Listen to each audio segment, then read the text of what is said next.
Hi, good morning. வாங்க இன்றைக்கி வேர்க்கடலை சட்னி பார்க்கலாம். ஒரு கப் அளவு வேர்க்கடலை எடுத்துக்கோங்க. நல்லா வறுத்து தொல்லி உரித்து வச்சிங்களா இவ்வளோ வரும்.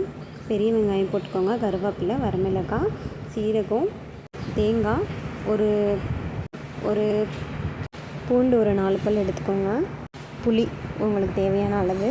எண்ணெய் ஊற்றிக்கோங்க ஒரு கடாயில். வெங்காயம் போட்டுக்கோங்க. நல்லா மீடியமாக வதந்தால் போதும். ரொம்ப பொன்னிறமாலாம் வறுக்க வேணாம். அப்போ தான் டேஸ்ட்டு நல்லாயிருக்கும். கொஞ்சம் சீரகம் நல்லா பொரிஞ்சு வரட்டும். சீரகம்,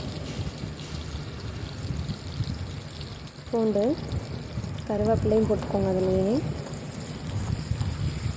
நல்லா வதக்கிக்கோங்க.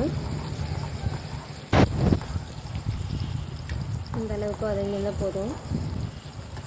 வரமிளகாய், எனக்கு வரமிளகாய் பச்சை மிளகாய் போட வேணாம். இதுக்கு காஞ்ச மிளகாய் போட்டால் தான் நல்லாயிருக்கும்.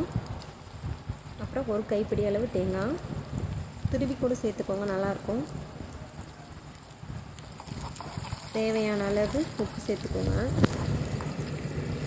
மிக்சியில் போடும்போது கொஞ்சம் உப்பு சேர்த்துக்கிட்டேன், இதில் கொஞ்சம் சேர்த்துக்கிட்டேன். மிக்சியில் போடும்போது கொஞ்சம் சேர்த்திங்களா எப்படி எவ்வளோ இருக்குது பார்த்துட்டு அப்புறம் சேர்த்துக்கோங்க. நல்லா வதக்கிக்கோங்க. நல்லா வாஷ் பண்ணிட்டு புளி தேவையான அளவு சேர்த்துக்கோங்க. இந்த அளவுக்கு புளி சேர்த்திங்களா போதும். கொஞ்சம் புளி இருந்தால் தான் நல்லாயிருக்கும் இதுக்கு, வேர்க்கடலைக்கு. அதை கொஞ்சம் போட்டு வதக்கிக்கோங்க. எண்ணெயில் கொஞ்சம் வதக்கிருந்தால் நல்லாயிருக்கும். நீங்கள் மிக்சியில் போடும்போது கூட வச்சு இது பண்ணலாம். வேர்க்கடலை போட்டுக்கோங்க. நம்ம வதக்கி வச்சுருந்த அந்த இதெல்லாம் சேர்த்துக்கலாம். நல்லா சேர்த்து நல்லா அரைச்சி பாருங்கள், செம்ம டேஸ்ட்டாக இருக்கும். இதை நைட் டைமில் இட்லி, தோசைக்கு இதுக்கெல்லாம் செஞ்சிங்களா ரொம்பவே நல்லாயிருக்கும். அரைச்சிக்கோங்க. மிக்சியில் லைட்டாக தண்ணி ஊற்றி அரைச்சிக்கோங்க. தாளிப்புக்கு எண்ணெய் ஊற்றி கடுகு போட்டு மிளகாய் போட்டு கருவேப்பிலை போட்டு தாளித்து எடுத்து சர்வ் பண்ணலாம்.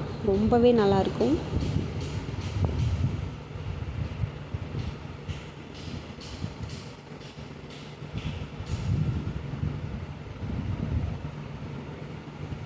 அவ்வளோதான், எடுத்து தாளிப்பு ஊற்றிக்கோங்க. சூப்பரான ரெடியான வேர்க்கடலை சட்னி ரெடி. வாங்க சாப்பிட்லாம். பிடிச்சிருந்தா சப்ஸ்கிரைப் பண்ணுங்கள். தேங்க்ஸ் ஃபார் வாட்சிங்.